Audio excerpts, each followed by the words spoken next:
High beautiful souls, ಎಲ್ಲರನ್ನ welcome ಮಾಡ್ಕೊಳ್ತಾ ಇದ್ದೀನಿ ವೀನಸ್ 71 ಚಾನಲ್ಗೆ. ಹಾಗಿದ್ರೆ ಇವತ್ತಿನ ದಿನ next end of the May ನಿಮ್ಮಲ್ಲಿ ಏನು ಚೇಂಜಸ್ ಆಗ್ಲಿಕ್ಕೆ ಹೋಗ್ತಾ ಇದೆ ಅದನ್ನ ಚೆಕ್ ಮಾಡೋಣ.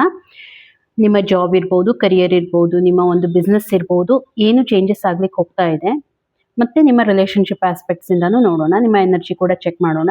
ಹಾಗೆ ಈ ಒಂದು ರೀಡಿಂಗ್ ಅನ್ನ married unmarried first second marriage ಯಾರಾದ್ರೂ ನೋಡ್ಬೋದು. ನೀವು ರಿಲೇಶನ್ಶಿಪ್ ಅಲ್ಲಿ ಇದ್ದೀರಾ ಅವರು ಕೂಡ ನೋಡ್ಬೋದು. ಪೇಡ್ ಆಪ್ಷನ್ಸ್ ನನಗೆ ತುಂಬಾ ಜನ ಕೇಳ್ತಾ ಇದ್ದೀರಾ. ಸೊ ನನ್ನ ಮೊಬೈಲ್ ನಂಬರ್ ಅನ್ನ ಮೆನ್ಷನ್ ಮಾಡಿರ್ತೀನಿ, ನೀವು ಒಂದ್ಸಾರಿ ನನಗೆ ಮೆಸೇಜ್ ಅನ್ನ ಮಾಡಿ. ಬಟ್ ಕನ್ಸಲ್ಟೇಷನ್ ಚಾರ್ಜಸ್ ಆಗಿರುತ್ತೆ, ಹಾಗಾಗಿ ಒಂದ್ಸಾರಿ ಚೆಕ್ ಮಾಡಿಕೊಂಡು ನನಗೆ ಮೆಸೇಜ್ ಮಾಡಿ, ಖಂಡಿತ ನಿಮಗೆ ರಿಪ್ಲೈ ಬರುತ್ತೆ. ಮೆಸೇಜ್ ಮಾತ್ರ ಮಾಡಿ ಅಂತ ಹೇಳ್ತಾ, ಹಾಗಿದ್ರೆ ಇವತ್ತು ನಾವು ರೀಡಿಂಗ್ ಅನ್ನ ಸ್ಟಾರ್ಟ್ ಮಾಡ್ತಾ ಇದ್ದೀವಿ. ಸೊ ಇವಾಗ ನಾವು ನೋಡ್ಲಿಕ್ಕೆ ಹೋಗ್ತಾ ಇರುವಂತದ್ದು ನೆಕ್ಸ್ಟ್ ವೃಷಭ ರಾಶಿಯವರ ಒಂದು ರೀಡಿಂಗ್ ಅನ್ನ, ಅವರ ಲೈಫ್ ಅಲ್ಲಿ ಆಗ್ತಾ ಇರೋ ಚೇಂಜಸ್ ಏನಿದೆ ಅಂತ ಹೇಳಿ ನೋಡೋಣ. ಈ ಒಂದು ರೀಡಿಂಗ್ ಮಂತ್ ಎಂಡ್ ನಿಮ್ಗೆ ಏನ್ ಕೊಡ್ಲಿಕ್ಕೆ ಹೋಗ್ತಾ ಇದೆ ಅಂತ ಹೇಳಿ ಚೆಕ್ ಮಾಡೋಣ. ಹಾಗೆ ರೀಡಿಂಗ್ ಕನೆಕ್ಟ್ ಮಾಡ್ಕೊಳ್ಳಿ, ಚಾನಲ್ ಅನ್ನ ಸಬ್ಸ್ಕ್ರೈಬ್ ಮಾಡ್ಕೊಳ್ಳಿ, ರೀಡಿಂಗ್ ಅನ್ನ ಆದಷ್ಟು ಶೇರ್ ಮಾಡಿ. ಪೇಡ್ ಕನ್ಸಲ್ಟೇಷನ್ ಆಲ್ರೆಡಿ ನಾನು ನಿಮ್ಗೆ ಹೇಳಾಗಿದೆ. ಸೊ ಸ್ಟಾರ್ಟ್ ಮಾಡೋಣ. ಬರುವಂತ ದಿನಗಳು ವೃಷಭ ರಾಶಿಯವರ ಒಂದು ಲೈಫಲ್ಲಿ ಏನೇನು ಅಪಾರ್ಚುನಿಟೀಸ್ ಬರ್ತಾ ಇದೆ, ಏನು ಅವ್ರಿಗೆ ಸ್ಟಕ್ ಫೀಲ್ನೆಸ್ ಆಗ್ತಾ ಇದೆ ಅಂತ ಹೇಳಿ ಎಲ್ಲಾನು ನೋಡ್ಕೊಂಡು ಬರೋಣ.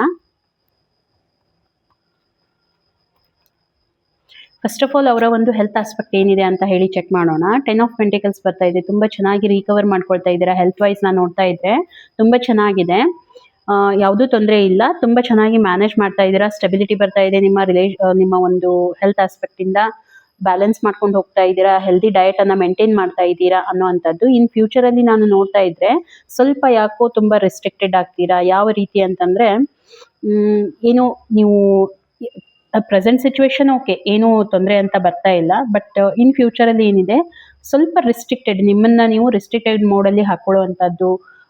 ಯಾವ ರೀತಿ ಅಂತಂದ್ರೆ ಏನೋ ಒಂದು ನಿಮ್ಮನ್ನ ಹಿಡಿತಾ ಇದೆ ಅನ್ನೋಂಥ ಫೀಲಿಂಗ್ ಅಲ್ಲಿ ಇರುವಂತದ್ದು, ಒಂದು ನೆಗೆಟಿವ್ ಪ್ಯಾಟರ್ನ್ ಕ್ರಿಯೇಟ್ ಆಗ್ತಾ ಇದೆ ಅನ್ನೋಂಥದ್ದು, ಪಾಸ್ಟ್ ಲೈಫ್ ಅಲ್ಲಿ ಆಗಿ ಹೋಗಿರುವಂತ ಎಕ್ಸ್ಪೀರಿಯನ್ಸ್ ಅನ್ನ ತಲೆಯಲ್ಲಿ ಇಟ್ಕೊಂಡು ಹೋಗ್ತಾ ಇರುವಂತದ್ದು ನನಗೆ ಕಾಣ್ತಾ ಇದೆ. ಏನೋ ಆಗಿ ಹೋಗಿದೆ, ಬಟ್ ಅದನ್ನ ಇವಾಗ ನೀವು ಫೀಲ್ ಮಾಡ್ಕೊಳ್ತಾ ಇದ್ದೀರಾ, ಇನ್ನೂವರೆಗೂ ಫೀಲ್ ಮಾಡ್ಕೊಳ್ತಾ ಇದ್ದೀರಾ ಅಂದ್ರೆ ಬರುವಂತ ದಿನಗಳಲ್ಲಿ ಇನ್ನೂ ಫೀಲ್ ಮಾಡ್ಕೊಳ್ತೀರಾ ಅದ್ರ ಬಗ್ಗೆ ಅನ್ನುವಂಥದ್ದು ನನಗೆ ಕಾಣ್ತಾ ಇದೆ. ಮತ್ತೆ ಏನೋ ಒಂದು ನಿಮ್ಮ ಮೇ ಬಿ ನಿಮ್ಮ ಪಾರ್ಟ್ನರ್ ನಿಮ್ಮನ್ನ ತುಂಬಾ ಕಂಟ್ರೋಲ್ ಮಾಡ್ತಾ ಇದ್ದಾರೆ ಅನ್ನೋಂಥ ಫೀಲಿಂಗ್ ಕೂಡ ನಿಮ್ಗೆ ಬರುತ್ತೆ. ಸ್ವಲ್ಪ ಸ್ಟ್ರಗಲ್ ನಡೀತಾ ಇರುವಂತದ್ದು ಅವರ ನಿಮ್ಮ ನಡುವೆ ಬರುವಂತ ದಿನಗಳಲ್ಲಿ ಸ್ವಲ್ಪ ಎಲ್ಲೋ ಒಂದ್ ಕಡೆ ಸ್ಟ್ರಗಲ್ ನಡೀತಾ ಇರುವಂತದ್ದು. ಅದರಿಂದಾಗಿ ನಿಮ್ಗೆ ಏನಾಗುತ್ತೆ, ಹೆಲ್ತ್ ಆಸ್ಪೆಕ್ಟ್ ಇಂದ ಸ್ವಲ್ಪ ಎಲ್ಲೋ ಒಂದ್ ಕಡೆ ಏನಾಗುತ್ತೆ, ಇಶ್ಯೂಸ್ ಕ್ರಿಯೇಟ್ ಆಗುವಂತದ್ದು.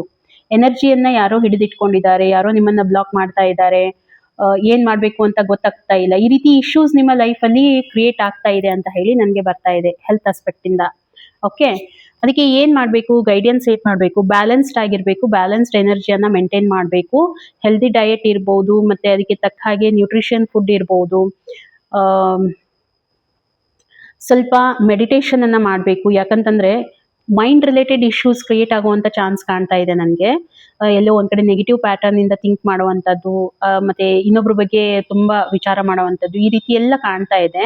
ಅದಕ್ಕೆ ಎಮೋಷನ್ಸ್ ಅನ್ನ ಕಂಟ್ರೋಲ್ ಮಾಡಬೇಕು. ಫಸ್ಟ್ ಆಫ್ ಆಲ್ ಎಮೋಷನ್ಸ್ ಮೇಲೆ ಬ್ಯಾಲೆನ್ಸ್ ಅನ್ನ ತಗೊಂಡ್ ಬರ್ಬೇಕು.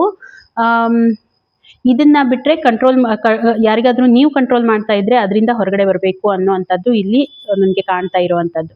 ಓಕೆ, ಏಂಜಲ್ಸ್ ಬ್ಲೆಸ್ಸಿಂಗ್ಸ್ ನಿಮಗೆ ಬರ್ತಾ ಇದೆ, ತುಂಬಾ ಚೆನ್ನಾಗಿದೆ. ಸೊ ಅದನ್ನ ಫಾಲೋ ಮಾಡಿ, ಖಂಡಿತ ನಿಮ್ಗೆ ನಿಮ್ಮ ಒಂದು ಮಾನಸಿಕ ಸ್ಥಿತಿ ಏನೇ ಇದ್ರೂ ಕೂಡ ಅದ್ರ ಮೇಲೆ ಕಂಟ್ರೋಲಿಂಗ್ ಬಂದೇ ಬರುತ್ತೆ. ಓಕೆ, ಇನ್ನು ನಿಮ್ಮ ಕರಿಯರ್ ಲೈಫ್ ಅನ್ನ ನಾನು ನೋಡ್ತಾ ಇದ್ರೆ, ಕರಿಯರ್ ಅಲ್ಲಿ ಏನೋ ನಿಮ್ಗೆ ರೀಸೆಂಟ್ ಪಾಸ್ಟ್ ಅಲ್ಲಿ ಏನೋ ನಿಮ್ಗೆ ಲಾಸಸ್ ಆಗಿರುವಂತದ್ದು ಕರಿಯರ್ ಲೈಫ್ ಇಂದ ಅಂತ ಹೇಳಿ ನನಗೆ ಅನಿಸ್ತಾ ಇದೆ. ಅದರಿಂದ ನೀವು ತುಂಬಾ ದುಃಖ ಆಗಿದ್ದೀರಾ ಅನ್ನೋವಂಥದ್ದು ನನಗೆ ಕಾಣ್ತಾ ಇದೆ.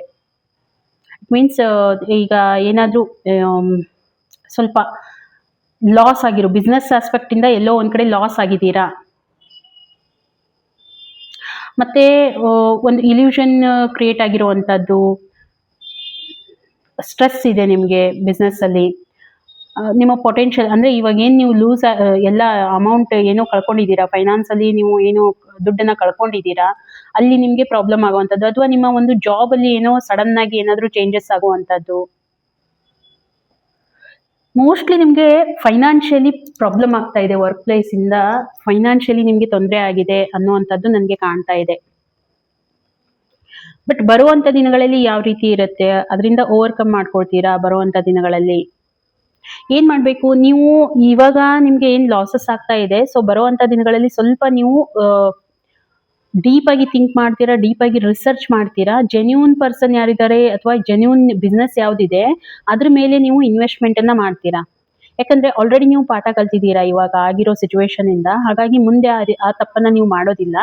ಏನಾಗುತ್ತೆ, ನೀವು ಜೆನ್ಯೂನ್ ಆಗಿ ಯಾರಿದ್ದಾರೆ, ಎಲ್ಲಿ ನಾನು ಇನ್ವೆಸ್ಟ್ಮೆಂಟ್ ಮಾಡಬೇಕು ಅಂತ ಹೇಳಿ ಒಂದು ಸ್ಟ್ರಕ್ಚರ್ ಅನ್ನ ರೆಡಿ ಮಾಡ್ಕೊಳ್ತೀರಾ. ಅದ್ರ ಬೇಸ್ ಮೇಲೆ ನೀವು ಇನ್ವೆಸ್ಟ್ಮೆಂಟ್ ಅನ್ನ ಮಾಡ್ತೀರಾ. ಓಕೆ, ಹಾಗಾಗಿ ಓವರ್ಕಮ್ ಮಾಡ್ಕೊಳ್ತೀರಾ, ಏನು ತೊಂದರೆ ಅಂತ ಅನಿಸ್ತಾ ಇಲ್ಲ. ಇನ್ನು ನಿಮ್ಮ ಒಂದು ರಿಲೇಶನ್ಶಿಪ್ ವೈಸ್ ನಾನು ನೋಡ್ತಾ ಇದ್ರೆ ಯಾಕೋ ತುಂಬ ನೀವು ರಿಲೇಶನ್ಶಿಪ್ ಅಲ್ಲಿ ಮನಸ್ಸನ್ನ ನೊಂದ್ಕೊಂಡಿದ್ದೀರಾ, ಯಾರು ನನ್ನ ಕಡೆ ಕೇರ್ ಮಾಡ್ತಾ ಇಲ್ಲ ಅನ್ನೋ ಅಂತ ಫೀಲಿಂಗ್ ಅಲ್ಲಿ ಇದ್ದೀರಾ. ಏನು ನೀವು ಫೀಲ್ ಮಾಡ್ಕೊಳ್ತೀರಾ ಅಂತಂದ್ರೆ ಆಕ್ಚುಲಿ ನೀವು ಅನ್ಕೊಂಡ್ ಮಟ್ಟಷ್ಟು ಏನೂ ದೊಡ್ಡದಾಗಿಲ್ಲ. ಓಕೆ, ಸೀರಿಯಸ್ ಇಶ್ಯೂಸ್ ಏನೂ ಇಲ್ಲ. ಬಟ್ ನೀವೇನ್ ಅನ್ಕೊಳ್ತಾ ಇದ್ದೀರಾ, ಸ್ವಲ್ಪ ನಿಮ್ಮಷ್ಟಕ್ಕೆ ನೀವೇ ಏನೋ ಒಂದು ನೆಗೆಟಿವಿಟಿಯನ್ನ ಫೀಲ್ ಮಾಡ್ಕೊಂಡ್ಬಿಟ್ಟು ಏನ್ ಮಾಡ್ತಾ ಇದ್ದೀರಾ, ಎಲ್ರಿಂದ ಯಾರು ಬೇಡ ನನಗೆ ರಿಲೇಶನ್ಶಿಪ್ ಅಲ್ಲಿ, ಯಾಕೆ ನಾನು ಇನ್ನೊಬ್ರಿಗೆ ಇದನ್ನ ಮಾಡಬೇಕು ಅನ್ನೋವಂಥದ್ದು ನಿಮ್ಮ ಮೈಂಡ್ ಅಲ್ಲಿ ಬರ್ತಾ ಇದೆ. ಪ್ರಯಾರಿಟಿ ಯಾಕೆ ಕೊಡಬೇಕು ಅಂದ್ರೆ ಏನೋ ಆಗಿರ್ಬೋದು, ಇಲ್ಲಂತಲ್ಲ, ಬಟ್ ಅದನ್ನೇ ನೀವು ಮೈಂಡ್ ಸೆಟ್ ಅನ್ನ ಮಾಡ್ಕೊಂಡ್ಬಿಟ್ಟು ಇರೋ ಅಂತ ರಿಲೇಶನ್ಶಿಪ್ ಕೂಡ ನೀವು ಅವಾಯ್ಡ್ ಮಾಡ್ತಾ ಇದ್ದೀರಾ, ನಿಮ್ ಕಡೆಯಿಂದ ನೀವೇ ದೂರ ತಳ್ತಾ ಇದ್ದೀರಾ ಅನ್ನೋವಂಥದ್ದು ನನಗೆ ಕಾಣ್ತಾ ಇದೆ. ಹಾಗಿದ್ರೆ ಬರುವಂಥದ್ದು ನಿಮಗೆ ಏನ್ ಹೇಳ್ತಾ ಇದೆ ನೋಡಿ, ಏನೋ ಒಂದು ನೀವು ನಿರ್ಧಾರ ತಗೊಳ್ತೀರಾ ರಿಲೇಶನ್ಶಿಪ್ ವೈಸ್ ನಾನು ನೋಡ್ತಾ ಇದ್ರೆ, ಏನೋ ಒಂದು ನಿಮ್ಮ ಫೇವರ್ನಲ್ಲಿ ಇರುವಂತ ಒಂದು ರಿಲೇಶನ್ಶಿಪ್ ಬಗ್ಗೆ ನೀವು ನಿರ್ಧಾರವನ್ನ ತಗೊಳ್ತೀರಾ, ಪಾಸಿಟಿವ್ ಆಗಿರುವಂತದ್ದು. ಓಕೆ ಅನ್ನುವಂಥದ್ದು ನನಗೆ ಇಲ್ಲಿ ಕಾಣ್ತಾ ಇದೆ.